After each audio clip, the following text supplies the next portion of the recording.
Welcome to Students Incorporated, a podcast exploring the topics of business, education, technology, and design. I'm your host, Mr. Jason. Join me weekly as my team and I produce content that's informative, positive, fun, and uplifting. Episodes include student conversations, interviews with thought leaders, and inspirational stories with an international flavor. This podcast is created and produced with the help of students from the International Community School of Bangkok.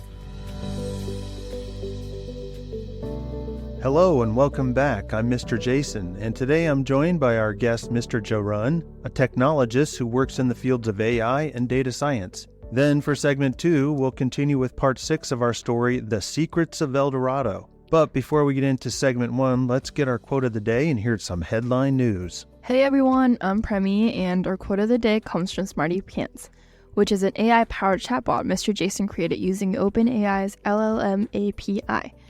We asked Smarty Pants to give us a quote about the impact that smart machines and AI have on our lives, so it's just talking about itself here. Now, here's what Smarty Pants said. Artificial intelligence is not here to replace humans, but to complement humans and enhance human abilities. Together, we can achieve unimaginable feats and create a future where a man and machine can work seamlessly together in harmony. This quote suggests that the relationship between humans and AI will be somewhat symbiotic and highlights the potential for AI to augment and extend the range of human abilities, rather than serving as a replacement for human labor and thought. It seems that Smarty Pants suggests that the integration of AI into various aspects of life and work can lead to unprecedented levels of achievement, innovation, and efficiency. Harmony suggests a future where humans and machines can collaborate and leverage each other's strengths. And that's our quote of the day. Now, onto some headline news. With the rapid development of AI and concerns regarding it, the US and UK governments have signed an MOU to develop rigorous testing for AI systems. The joint collaboration between the UK's AI Safety Institute and the US's new AI organization will exchange research information regarding AI testing and the capability of their technology, as well as sharing research on the capability of current and new AI technologies to further both parties' understanding of AI. Alongside both the US and UK's decision to regulate and restrict AI models, this agreement will help determine which AI models pose a threat to national security. On our next news, featuring special guests such as the CEO of OpenAI, Her Majesty Princess Beatrice, and Japanese Vice Minister for International Affairs, the annual AI for Good Summit this year on May 30th to May 31st in Geneva will focus on the topic of meeting the UN SDG goals in time through the help of AI technology. Through workshops, keynotes, discoveries, and many more activities throughout the summit, participants will be able to learn about how AI can be utilized for the betterment of life on Earth and connect with like-minded individuals or leaders in the AI industry. On to our last news for today. Microsoft and OpenAI have announced plans of a supercomputer they are developing that could cost up to $100 billion. The supercomputer named Stargate would be the final part of a 5-phase series of supercomputer installations and could launch as early as 2028. Stargate would have an astounding amount of computing power, but would require several gigawatts of power as a consequence of its power. Microsoft and OpenAI have considered nuclear power as a way of powering their supercomputer, showing how much money and effort these companies are willing to sink in order to further their AI technologies. And that ends our headline news. We are back for our first segment, and we have a special guest named Mr. Jarun with us today. We will get to hear his journey into technology and then get into the topic of AI and where the future may be heading. Premi will get us started with our first question. Can you introduce yourself and tell us what you do for a job now? My name is Jarun. I am a director at CJ Express Group. I run this technology innovation group at CJ. We are working and building things related to data and AI to help with the retail business. Can you share with us what initially drew you into the field of technology and more specifically into artificial intelligence and machine learning?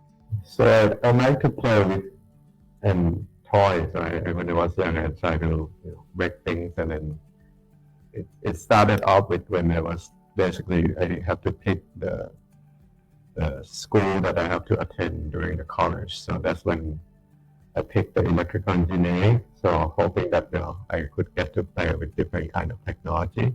Over the course of time, I guess my work has been related.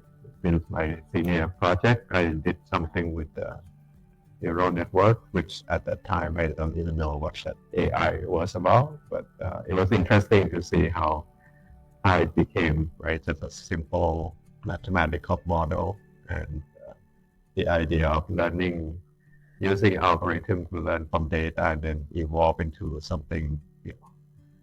It become embedded everywhere in the application around us.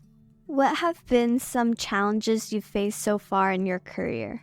So I think it's at a different stage of my career, right? In the past, if I were in the technical, right now I'm more like in the management. So when I was doing the technical, most of the time it's just pretty much just try to pick up and learn things so that I can work on the thing that I get assigned to do. But when I become more of doing more management, I think a lot of the issues that I have to deal with on a daily basis is a little bit more on try to clear the blocker, try to deal with the different people issues, try to make sure that all the coordination is get sorted out. So it's just a different stage of your career where you have to deal with. Most of the time, I think eventually, I guess the underlying thing is dealing with people. That makes sense for sure. And on the flip side, as we've talked about challenges you faced so far in your career, what would you consider to be some of the achievements or milestones in your career so far? Achievement, I guess it's mostly about getting to learn new things. I think part of it is one of the things that I kind of think that maybe the highlight of my career was pretty much when I was working in the US as a part of a team to do ID theft detection modeling to detect the fraud, right? Basically, people stealing somebody else's ID and then try to get the tax return. So we kind of save the IRS, which is basically the tax agency in the US, a number of millions of dollars. I think that was pretty much, I would say that's the highlight. The other part was pretty much when I came back to the US. When I came back to Thailand in 2016, I basically kind of helped build the team as a data science team.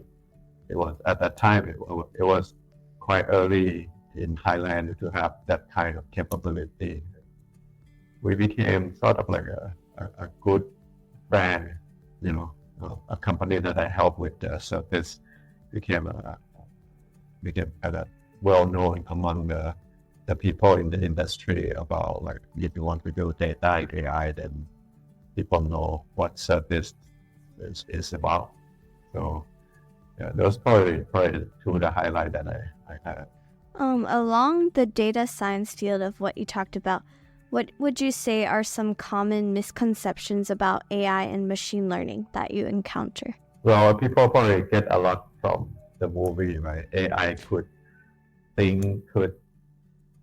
do everything for you, could, solve everything. I think that's a sort of like misconception, right? You have to define the problem for AI to solve. You have to provide the data on that specific domain for the machine learning to learn from. So it's not like the ready, everything is like automated everything. I think most people still have that notion from the movie where it can move around, it can do everything. Yeah, for sure. I do think like that's definitely a misconception that we do see, that like most people still believe in like everyday life. And moving on, what do you believe are some important ethical considerations in the development and application of AI and machine learning? Yeah, I think the AI technology is it's one of those technology that deal with decision making, right? So when you add this AI and ML as part of your decision making, it sometimes could bias your decision. For example, like if you have a model where you want to, give the loan to the people, right? If your data has, say, for example, like a race or a nationality, the data in the past might tell you that, like in the past, majority of the people who got loan rejected are the people who maybe African American, right? If you use that type of data into your model, you're going to get a lot of rejection once the model sees that the person is African American. So that's the kind of thing that it's a bias that could happen. Even some of the application could be like, so for example, the diagnostic of cancer. If you say you have a model that predicts that, this looks like this particular skin, this piece of skin looks like a cancer, would you let that, would you, if say when you try to build it and it, if the accuracy of the model say it's 80%, would you just let the model tells you that this is 80% chance of having a cancer, or would you have it with the judgment of the people? So I think how you use it come into play as well on how you manage the ethical of the AI machine. How do you see AI and machine learning transforming our everyday lives in the next 5 years? I think it's already there, right? As part of your life, right? When you do a Google search, all the data that underlying is under the Google search engine. It's pretty much it's basically it's built by it's the machine learning and AI is running behind the scenes, right? When you take a picture and then I think we tried one time, right? We take a picture of a flower and then all of a sudden it just went out and then search for the name of the picture. That's also AI, right? Autonomous driving, right? You could drive a car, you let the car drive by yourself. That's AI. So it's already everywhere, right? So I think the thing that will change in the next 5 years, I guess it's probably the role of the new, like all this GPT related thing, right? Anything with language, anything with this new model that will make your search for knowledge or understanding around the world become easier. And also, it's going to give you a lot more to explore. I guess there's a lot more that you can do. Yeah, for sure. And I think it's like really impressive to think back to where we were, say, like 5 years before, and to see like how much we've come now. And it's definitely an exciting age that we live in. And how do you envision the future relationship between humans and machines evolving, especially in the workplace and in our personal lives? It will become more interesting. I guess the interaction of people, human, and everything will become more intertwined. I still hardly imagine that, soon you'll be talking to a bot that could answer or have a character just like the things that you see in the movie, right? Kind of like, whatever that is. A dog can speak, a robot dog can speak. The intelligence, the thing that could interact with you around. So you were saying how soon intertwined technology would be with humans. Are there any emerging technologies or innovations within AI and machine learning that excite you the most, and why? Yeah, I think that GPT thing is quite exciting. I think in general, I'm just hoping to see more on how this become part of your life, right? And I'm still waiting to see how the some of those augmented reality or all this metaverse come to play. I think it's been quite a hype last year, but I haven't seen anything materialize yet.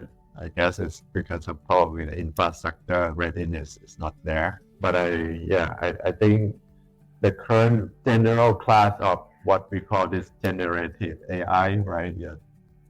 ChatGPT, all this thing that could generate, could convert text to image to video, you can convert video into text, whatever that is translation. I think this is actually how you utilize it, and application of it is actually quite an exciting area. Yeah, for sure. I think generative AI, or especially the different mediums of information that technology has allowed information to be processed by the different mediums is definitely very exciting.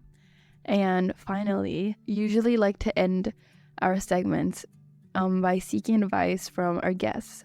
So our last question for you is, what advice would you give to young professionals or students who are aspiring to enter the field of AI and machine learning? We're going to be living in a world where all this embedded robot or embedded intelligence around you, right? You probably will, when you go to school, you definitely will get to learn all this hard science, right? Different kind of things, calculus, statistics, programming. These are the three core, at least, subjects if you're going to be doing anything with AI, machine learning, right? But at the same time, don't forget that you need to learn how to communicate, right? The soft skill, how you learn about the society, how you understand the psychology, because everything, at the end of the day, what if you're going to be in this area, or whether you're going to be in this area or not, right? What you should try to understand is what would this type of technology would have implication in your life, right? Because it changed the way people live. It definitely is going to change the people how individually will live. But when you look at it as a whole, it will change it will shape the whole society as well. So how would that affect every piece of things? Those are the kind of area I think, as you progress in your career, in your study, I think it's an interesting type of questions that you want to explore, because one way or the other, it will definitely affect your life. And you want to always be prepared, right? How you navigate this change of basically the technological impact. So this will be something I would definitely highly recommend, that, don't forget anything about soft skill, communications related stuff that you should explore, so that it will make you well-rounded. For sure. Thank you so much for that insightful advice. And thank you so much again for joining us on our show. And that ends segment 1 of this episode. Stick around as we continue with part 6 of our story, The Secrets of El Dorado. Part 6 is titled The Underground Network. We'll be right back after this short PSA. 1, 2, 3, 4. Attention, all high school students. Don't miss out on the opportunity to support your fellow classmates at the upcoming High School Tri-Sport Eagles Night. Come out and cheer for our talented athletes as they compete in basketball, soccer, and volleyball. Join us this Friday from 4 to 6 p.m. in the Arc to show your school spirit and help lift our athletes to victory. Let's fill the stands with cheers, high fives, and positive energy to help our team succeed. So grab your friends, wear your school colors, and come be a part of the excitement at the High School Tri-Sport Eagles Night. Let's show our support for the hard work and dedication of our ICS athletes. We'll see you there. We are back for our second segment, and we will continue with part 6 titled The Underground Network. But first, Rebecca will give us a quick recap from our last episode. In the previous episode, we find Ethan and Professor Hawthorne on Rob's Peak. Their day out exploring 3 separate old gold mines revealed several significant findings, which included an unknown element from mine site number 3. Their discoveries hint at a hidden connection between the old mines, the manuscript Professor Hawthorne has, and Chen's handwritten note. Meanwhile, at the reservoir, Sierra and Ava overhear a suspicious conversation from a secret group of people that seem to be important. Staying out of sight, they attempt to discreetly capture a photo of the group while recording the group's conversation. However, their spying takes a turn for the worse when the top of the picnic table they were standing on breaks with a loud noise. Sierra and Ava have to quickly hide before being seen. Thank you, Rebecca. And without further ado, let's get back into our story where we join Ava, Lily, Sierra, Ethan, and the professor.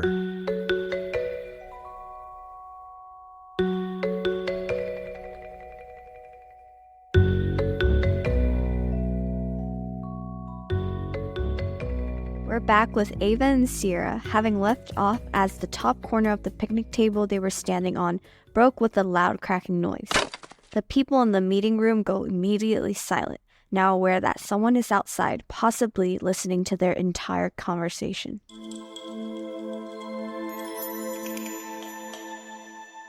Ava and Sierra quickly pick themselves up off the ground and run to the back side of the small building which faces the spillway side of the dam.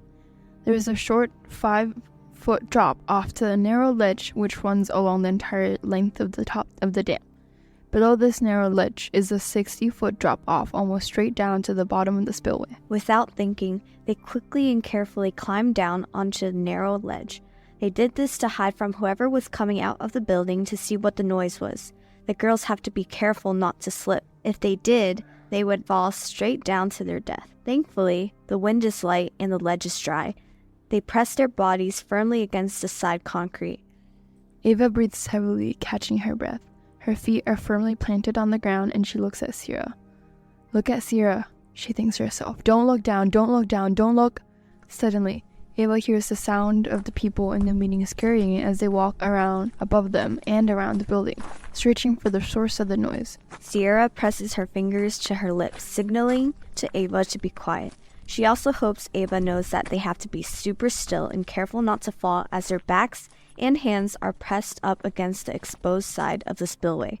Sierra grabs Ava's hands and squeezes it, almost as if saying, "We can do this together. Just hold on and don't move." As Ava and Sierra stand there in silence and not moving for what seems like forever, they suddenly hear some voices from up above, now further away, maybe from the small parking lot. The individuals in the meeting sound like they're all getting into their cars, starting their engines and driving away. Ava looks at Sierra next to her and mouths the word, "My car." Meanwhile, Professor Hawthorne and Ethan had wrapped up their time on Rob's Peak by exploring all 3 old gold mine sites. They had been on the mountain longer than intended as it was now getting dark. However, the day wasn't a total bust as the professor had made an interesting discovery in the 3rd mine. So he thinks. After making their way back where the professor had parked his Bronco, they decided to take the south road back to town, even though it will take an extra 30 minutes.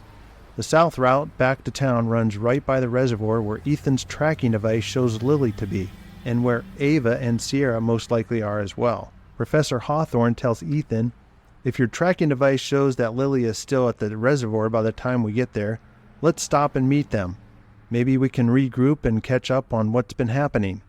While driving back, Ethan keeps an eye on his device screen, which shows him that the device he put in Lily's backpack is still located at the reservoir.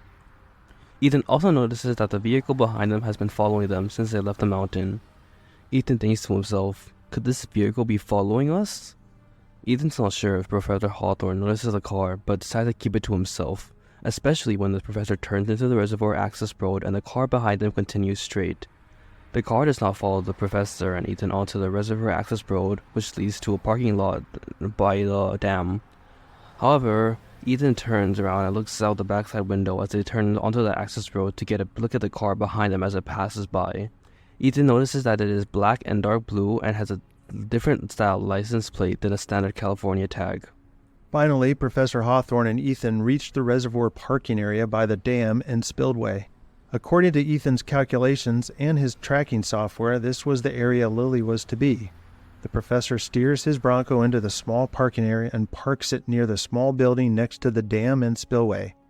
Meanwhile, Sierra tilts her head, eyes silently questioning Ava whether they were ready to try and climb out of this position somehow. But first, they needed to figure out if the people were gone. Ava gives her a thumbs up, nodding. Okay, phew, that was close. We can talk now. I think they're gone. Let's... Ava is cut off by the whir of a car engine that seemed to just enter the parking lot. Sierra feels chills down her spine. Oh no, she thought they were safe, with the people being gone. One of the cars must have come back. Sierra takes a deep breath before succumbing to the silence again. They must be quiet. Ava and Sierra hold their breath as they hear footsteps approaching, crushing the gravel in the parking lot, louder and louder. They do not hear voices at first, but as the mysterious people get closer, they're able to make out what they were saying. Something about mines and gold, something about drones. Ava's eyebrows scrunched. Who are these people? The voices sound familiar. Sierra, as it turns out, has been trying to do the same thing, figuring out who the people were. Suddenly, Sierra whispers to Ava, "I think that's Ethan and the professor." I think you're right, Ava whispers back with a smile. Taking a chance, Sierra shouts out, "Ethan? Professor? We're stuck over here on the ledge over the spillway. We can't get up ourselves. Can't you help us get up?"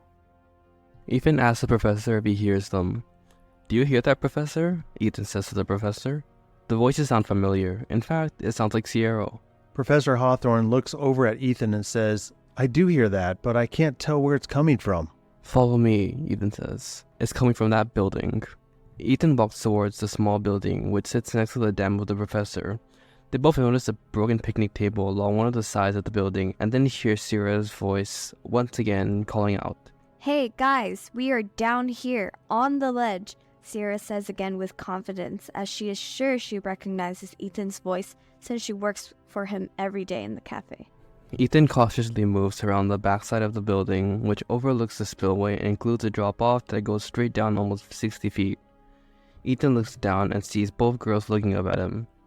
"Professor, they're here," Ethan says to the professor, as the professor rounds the corner of the building to where Ethan is standing. Professor Hawthorne immediately freezes as he is looking down at both Sierra and Ava, who are standing pressed against the ledge wall with a 60-foot drop beneath them. The following questions enter the professor's mind. How did they get themselves into this position? And more importantly, why did they climb down there? That seems like a very foolhardy thing to do. How are they going to get out if we didn't show up? And most importantly, how are they going to get out safely? "Well, we found two of them," Ethan whispers to Professor Hawthorne, not wanting Sierra and Ava to hear him. The professor nods back and says, we need to help them up before they slip and fall. This is a very dangerous situation, and I don't want it to end up tragically. The professor goes on, we must not panic. I must not panic. We can't have them falling. The professor looks down at Sierra and Ava and says, can you turn around on the ledge slowly and reach your hands up to Ethan and I? We will grab your hands and pull you up one by one. Make sure you hold on to our hands really firmly, okay?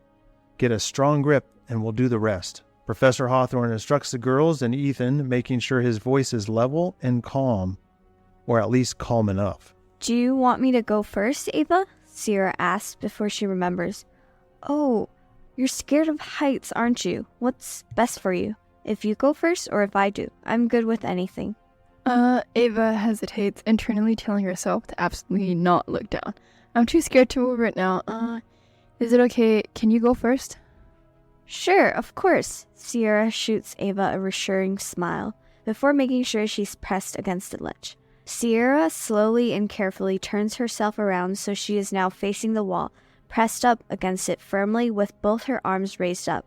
With her hands and part of her arms reaching slightly above the edge of the ledge, she is thinking that safety is only seconds away. She looks up at the professor and Ethan, who are standing right above her, and says, "I'm ready. Pull me up." Ava watches as two pairs of arms hoist Sierra up. Sierra looks confident, gripping onto the arms and holding on tight. Ava feels her heart in her throat. A blink of an eye later, Sierra's out of sight, safely off the ledge and topside.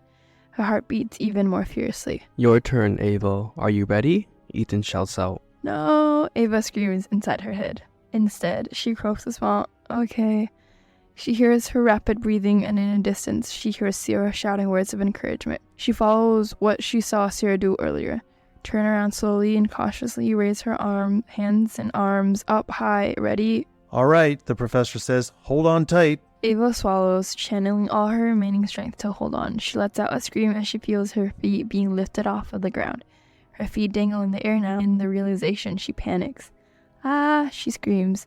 And in the haze, as all logic and reason slip into pure fright, faintly registers her sweaty palms slipping away from the grip, slowly, slipping away into Ava slides back down on the ledge, her feet barely catching again. Whew, that was too close for comfort. Let's try that again, Ava. Only this time, dry the palms of your hands off on your pants first. We got you, the professor says. Sierra can only imagine what was going on the other side of the ledge. Remembering how scared Ava can be with heights, she remembers the technique their friends used when Ava panicked. "Ava, stop!" Sierra yells out. She hopes this would snap Ava out of her panic. "Calm down. Listen to me, okay? Breathe in. 1, 2, 3. Breathe out. 1, 2, 3.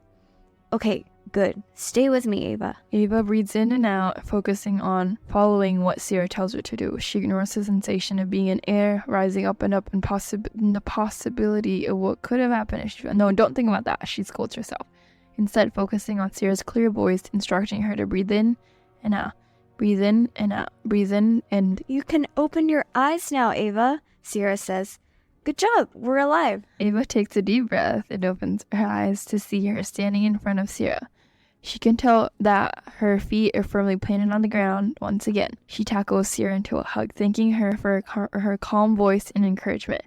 She also thanks Ethan and the professor for their steady hands and for showing up when they did.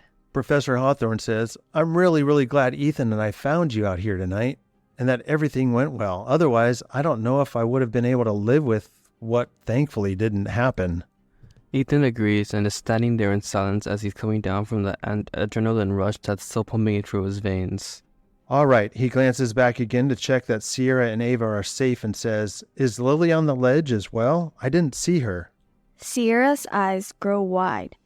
"What do you mean, Professor? Lily's not with us." Ava is still a little shaken from earlier, but manages to ask, "Wait, why did you think Lily was with us?" Professor Hawthorne looks at Ethan as if expectantly. A few seconds later, Ethan feels the gaze of Sierra and Ava on him too. He says, "I can explain." In a few words, he explains how the day before he had slipped one of the small paperclip tracking devices into Lily's bag without thinking much about it. He only wanted to test out the range of the device, since they'd agreed that Lily would go to the college and Ethan and the professor would go to Rob's Peak. He then went on to tell them how later on he received a notification from the tracking device once he had gotten service on the mountain. The notification from his tracking software showed Lily's location to be here at the reservoir. Ethan then said that he told the professor about it and that they both then assumed that Lily must be with Ava and Sierra at the same place. Together, Sierra and Ava, in understanding. Before Sierra asks, "So where's Lily then? Does your software show she's here somewhere?" Ethan pulls out his phone and opens up his tracking software, and a map of the area around the reservoir appears. The map shows a blinking red dot showing Lily's location. Ethan then says while pointing to the map on the device screen, according to the tracking device, Lily is here, a little to our right. They all glance up to the right, following Ethan's line of sight. The small utility building that the people had been in earlier stood there. Ava, feeling much better now, rushes to the metal doors, entrance to the small building. The others follow. "All right, we should be safe to go in," Ava says. That said, Ava pushes the metal doors as they slowly creak to open.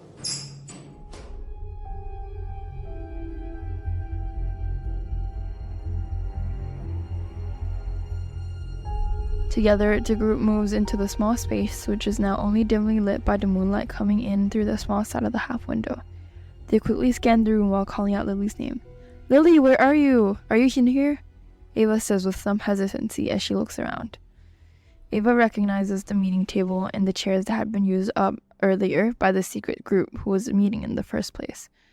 She also spots the chair that the mysterious person sat in, the one whose face they couldn't see because of the angle of the window. With every growing second, Sierra's worry grows. Where could Lily possibly be? She thinks to herself. The room is small, no other doors or spaces to hide, just a square room with some utility panels on the wall and the table and chairs. Lily was obviously not in the small room. Sierra thinks to herself, this doesn't make any sense. Maybe the tracking device is not working properly, or maybe Lily's there around the building somewhere and can't hear them. What if she's unconscious? Or worse, what if she is... Sierra's thoughts spiral down, and she knows it. This often happens when she's worried or anxious. There's got to be a switch that turns on the light, she thinks. Now where can that be? She whispers to herself. She fumbles against the wall until her hand finds the switch. The light flickers on thanks to the one fluorescent light bulb hanging from the ceiling above the table. Now, scan the room for anything that could tell you where Lily is. She sees it. Lily's backpack. She sees the backpack sitting on the floor in the back corner of the room and quickly walks over to it and picks it up. Lily's backpack, Ethan exclaims. Ethan walks over to Sierra, who is holding the backpack, and reaches in the side pocket and says, "Here it is. This is the tracking device I put in yesterday. It works just fine." Where's Lily, though? Sierra's voice shakes a little as she looks up at the others who are standing there. Ava is still squinting from the bright fluorescent lights as she says, "Hey, Lily's not here, but her backpack is here." Ava frowns, her mind immediately piecing together the puzzle. "Oh no, the people who are meeting in here have her, along with Chen. We heard them talking about it and recorded it." Hold on, what people from before? Professor Hawthorne takes a step back. Ava explains how they saw the government-issued cars and they heard voices eavesdropping on a secret meeting between several people. The picnic table, the loud noise from the broken picnic table, the people coming out to investigate, and why she and Sierra had to be rescued from the ledge. Oh, wow, the professor says. I was going to ask you both how you ended up on that steep ledge, but got caught up worrying about Lily and if she had fallen. And now everything has just happened so fast. It's starting to make some sense now. Do you remember what they were saying? Were you able to see who they were? Ethan asked. He had been quiet for a while, thinking about the day's events and wondering how, compared to today, yesterday had been so uneventful. Ava nods. She then glances over at Sierra. Sierra could not stop pacing back and forth in her worry for Lily. Ava touches Sierra's shoulder, saying, "Sierra, I know you're worried. We all are. But right now freaking out isn't going to help. How about we play the recordings we took, and then maybe the conversation will tell us where they could have taken Lily, and possibly Chen too." Sierra nods and sits down on one of the chairs at the table. The others do the same. "Alright," Ava says, pulling up the recording app, and suddenly feeling a shot of gratitude for having thought to record the conversation, before pressing play. "Here we go. This is what we heard." Professor Hawthorne looks down at the table as he listens intently to the recording. He then looks up and freezes when he hears a very familiar voice and blurts out, "No way." Ava pauses the recording, asking, "What?" That's Professor Sharpton from the science department at the college, or at least that sounds just like him. In fact, I'm sure it's his voice. I'd put money on it, Professor Hawthorne explains. Sierra exchanges glances with Ava before both of them respond, "Oh, that's why." No wonder they thought that voice sounded familiar when they heard it. They had run into Professor Sharpton 2 days ago while looking for Chen at the college. Both Sierra and Ava now realize this is the man who was sitting in the chair below the window and whose face they were not able to see. This was Professor Sharpton. Professor Hawthorne could not believe his ears. Quite literally. Dumbfounded, he says, "What? There's no way. He's one of my oldest friends at the college. He's the chair of the science department. We've worked together for years. This is impossible. This has got to be a mistake. I just can't believe it." Professor Hawthorne explains, his voice getting louder and louder into a shout. "Professor," Ava says, turning to face him, "I understand your disbelief, but why are you defending him?" "What do you mean by that, Ava?" Professor Hawthorne asks. "Why do you refuse to believe he's involved in this? It's clearly his voice. It's almost like you're trying to defend him," Ava rushes, feeling the adrenaline the way she usually does when she's on the brink of another discovery. "What else are you hiding, Professor?" "What? Where is this coming from? What would I have to hide?" Professor Hawthorne says, overwhelmed with the thought of one of his closest work colleagues being mixed up with something like this. Lying, kidnapping, and who knows what else. "Ava, calm down a little," Sierra says, before turning to the professor, gently explaining what Ava was getting at. "Yesterday at the cafe, you brought the manuscript with you, and you could have just easily given the manuscript to Lily. You knew the way to Rob's Peak, so you didn't really need the map. We were thinking about why you wanted to take the manuscript with you there." "Right, and if your bag hadn't fallen on the ground with its contents spilling out, would you have shown us the manuscript? Besides, why did you have the manuscript with you in the first place?" Ava asks one question after another. Ava and Sierra, you can't possibly be suggesting that Professor Hawthorne is a part of whatever this is, are you? Ethan asked. Silence fills the room. They were all looking at each other. Here, I can vouch for him. If he didn't want us to know that it was Sharpton who was speaking on the recording, he wouldn't have mentioned the name in the first place, right? Besides, on our way here, he was calling the sheriff to report Chen's disappearance. If he was involved in Chen's and now Lily's disappearance, he wouldn't have done that, would he? Oh, Ava says quietly before turning to the professor. Professor, I'm really sorry for accusing you of being involved in that. I know that when I get heated, I tend to jump to conclusions, even though my job is all about finding evidence before making any claims. Though it's always been in my nature to be skeptical of everything, and just about everyone too. Still though, I'm working on it. Sorry again, Professor.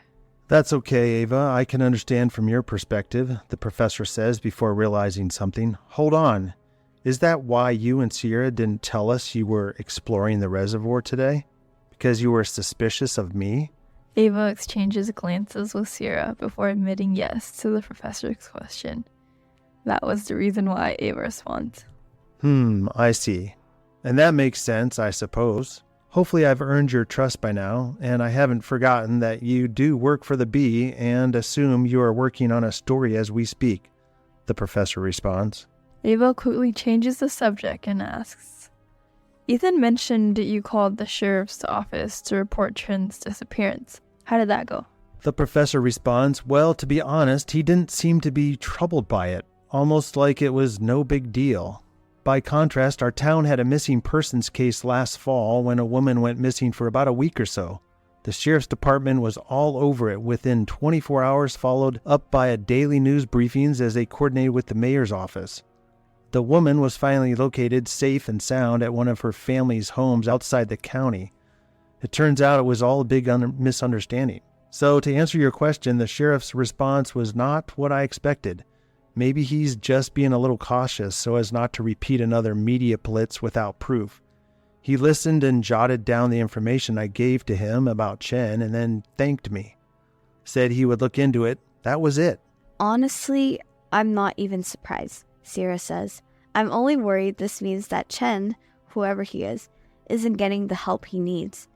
And now what about Lily? According to what we heard from this group meeting here, they both have been taken. Sierra continues, Professor, should we call the sheriff back and ask if we can come see him and bring the recording this evening? We need to report Lily's disappearance now as well in the evidence, what we heard and saw. It all points to something larger, something that doesn't really make sense.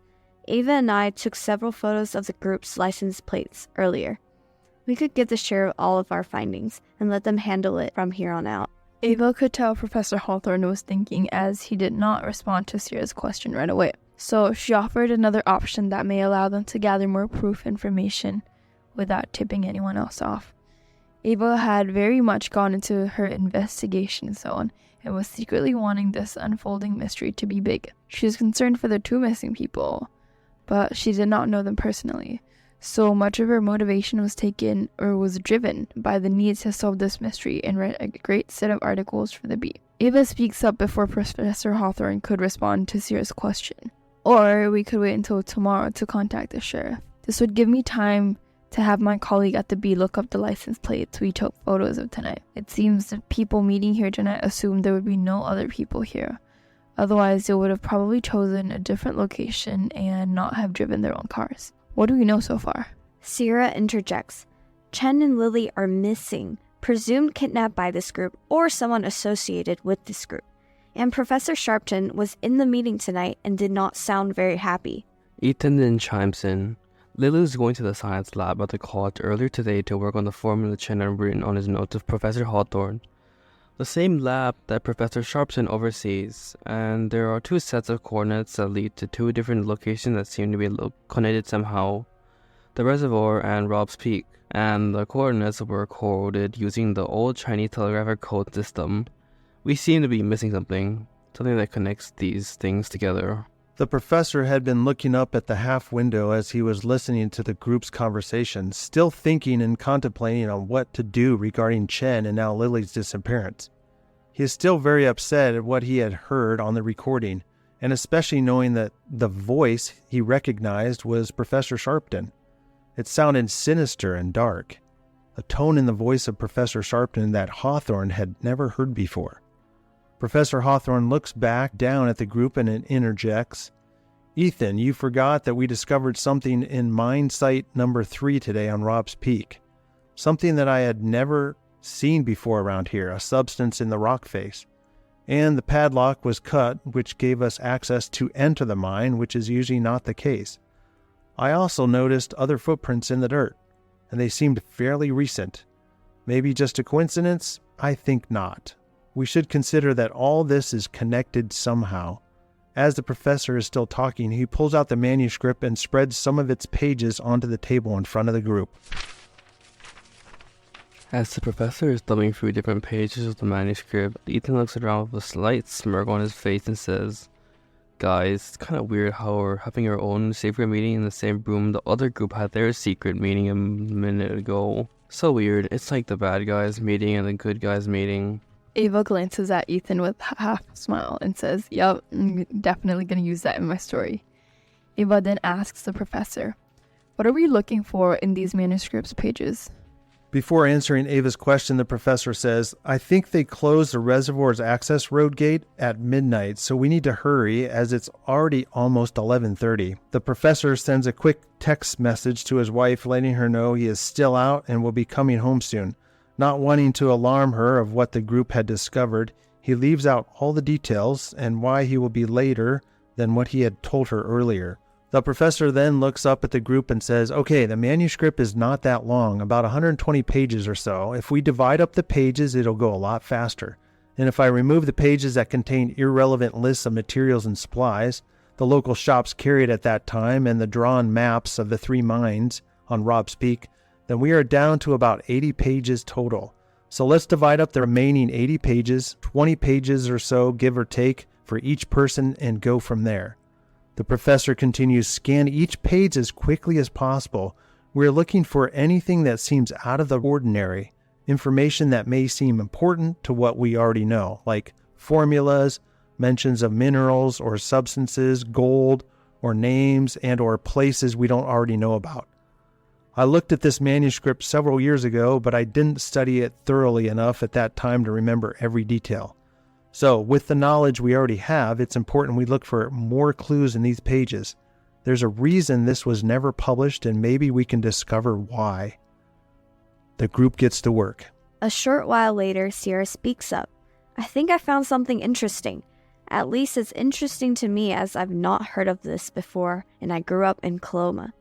Sierra puts the page on the table and points to the paragraph in the middle of the page and says, "This paragraph has mention of a network of tunnels in and around Sutter's Mill. It also states that these tunnels were used to store significant amounts of gold that was discovered during the height of the gold rush in 1849. Sierra continues, "This information is contained in only 2 sentences on this page, and the ink is quite faded.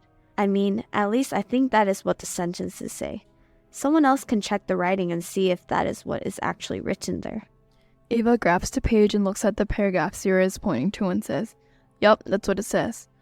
This just got even more interesting. Kidnappings, a secret group, and now a network of tunnels. I grew up in Coloma as well, and I've never heard of this network of tunnels. "Very interesting to say the least," Professor Hawthorne responds. "If this is true, which I have no reason to believe otherwise, my guess is that someone does not want these tunnels to be discovered.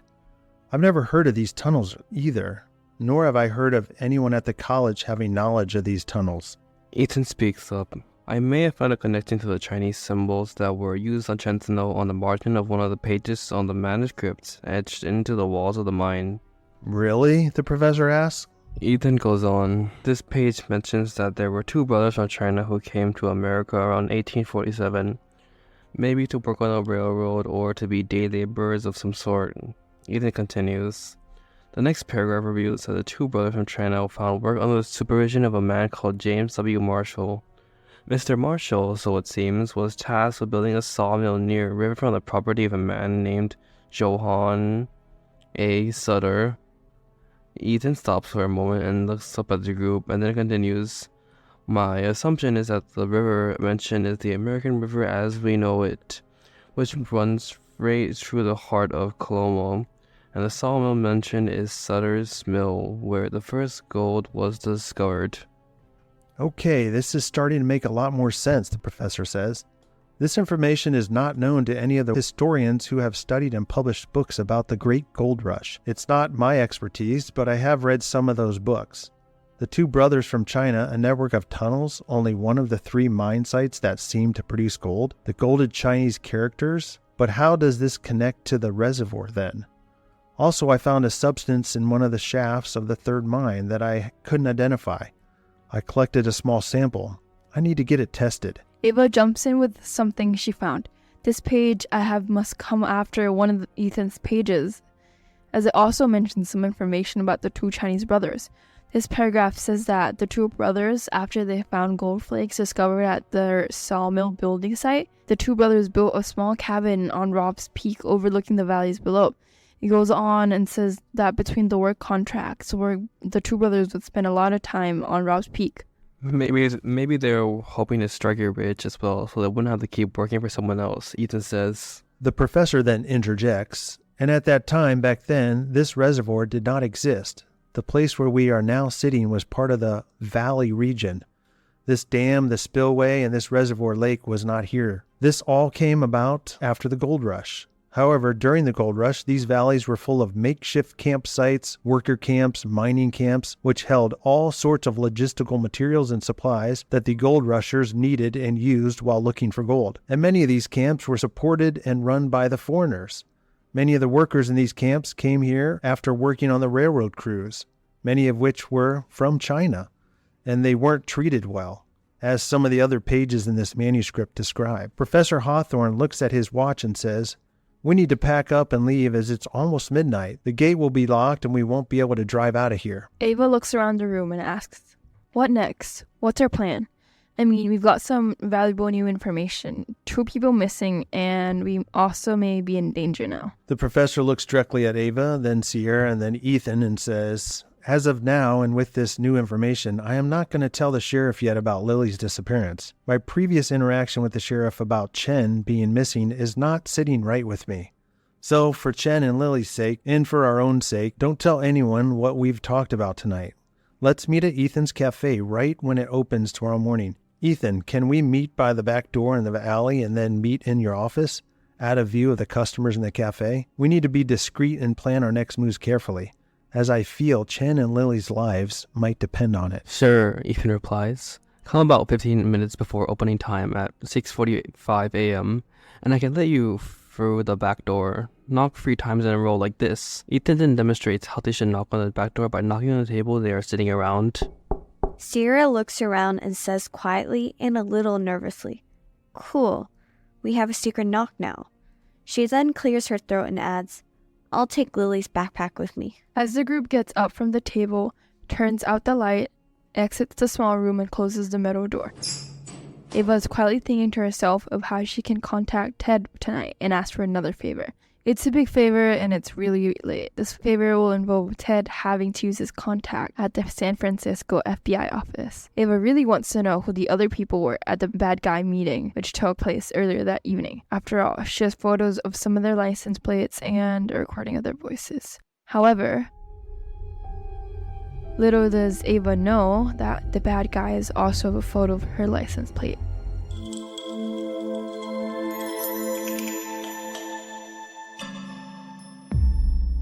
And that ends part 6. Thank you for listening. Tune in next episode as we continue with part 7 titled Revelations and Connections.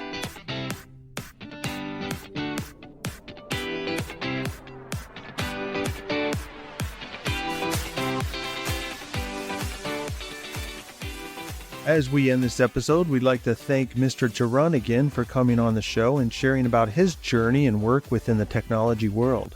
And as always, this podcast would not be possible without the hard work and support of our international student production team. All music and sound effects are courtesy of Pixabay.com, a vibrant community of creatives sharing copyright-free images, videos, and music. And we are signing off until next time. We are Students Incorporated, because your voice matters.